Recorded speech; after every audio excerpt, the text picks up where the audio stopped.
Energy is the ability to cause change. So anytime you see change happening, you know that there was an energy transfer.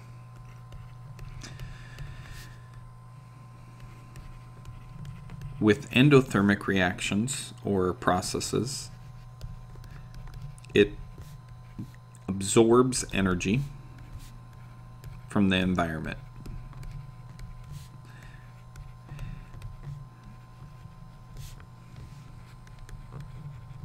Exothermic reactions give off energy. So exo, exit, to go away. So exothermic gives off. The other indicator of an exothermic reaction is that it heats up. Usually it's heating up the environment because it's giving off energy.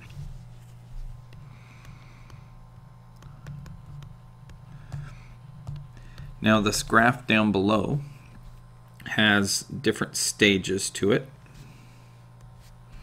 There's stage 1, stage 2, and stage 3, 4, and stage 5.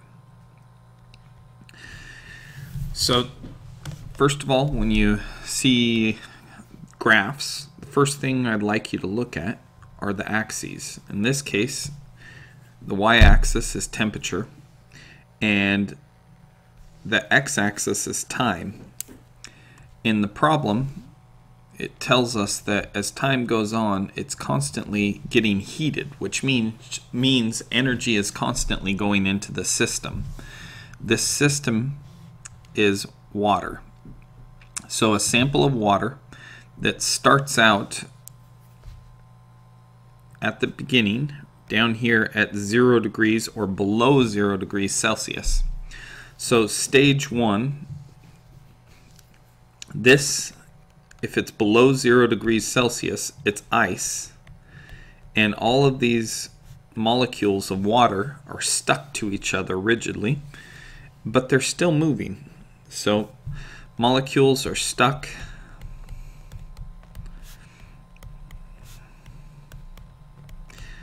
to each other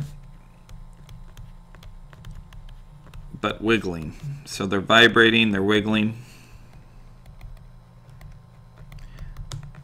Now as we heat that up, it gets more energy into the ice molecules, which makes them wiggle faster.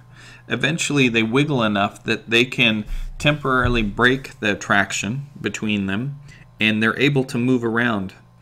That's the definition of a liquid. So during stage 2, it reaches this point where it transitions into a liquid, but it's a process and it doesn't happen right away. You've got water that's a solid, and as we heat it, they start wiggling faster, and eventually they get to the point where they can break that regular structure and they can move around each other. It's a liquid at that point, and they're able to move around. So the melting doesn't happen all at once. This is a phase change.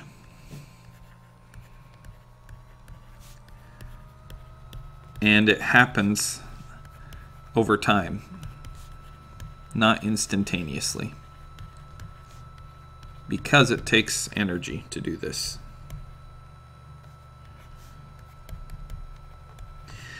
Now stage 3 of this graph shows it going from 0 degrees Celsius to 100 degrees Celsius.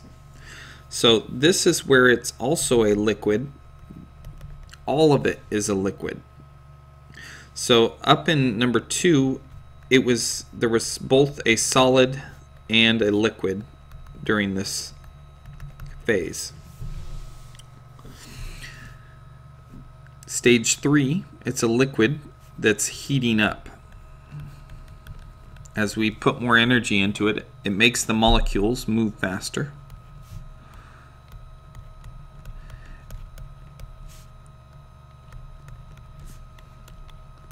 And then it reaches a point from 0 to 100 degrees Celsius. At 100 degrees Celsius, these molecules are moving fast enough. Right here on the graph, they start to move fast enough to break away from the attraction of the molecules. And this is where the liquid starts to go into the gas phase, which visually, what I want you to think of is if it's in the liquid state and we heat it up more and more, they move faster and faster. More and more of those molecules are able to escape the liquid state till eventually they're all separated and all bouncing around when they're in the gas state. So stage 4 is boiling, turning into a gas. The molecules separate. Now, I want to address a misconception. When I say molecules are separating, if you notice that the water molecules, the white parts and the red part don't separate, meaning the oxygen and the hydrogen don't separate in this phase change. This is considered a physical change. Phase changes do not make a new substance. So number 2 and number 4, those are both physical changes or phase. And we do not make a new substance. So the energy is going into changing the state of matter and not making a new substance. The 5th stage in this graph is where it's heating up steam. It's all in the gas phase.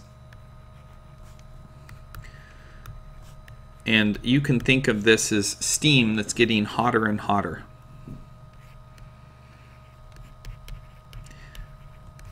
And those molecules move faster and faster as you put more energy into them.